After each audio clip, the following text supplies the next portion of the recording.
আসসালামু আলাইকুম। তো যারা পানের জমি দেখেন নাই কখনো, আজকের ভিডিওটা তাদের জন্য।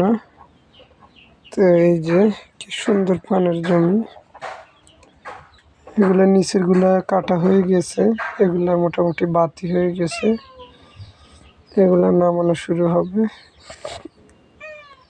তো আসলে অ্যাকচুয়ালি পানের জমি আসলে সবাই অ্যাকচুয়ালি ঢুকতে পারে না। আর এখানে এই পানের জমিগুলাতে অনেক পরিশ্রম করতে হয় প্রথম অবস্থায়, পরবর্তীতে শুধু পানি দিলে চলে।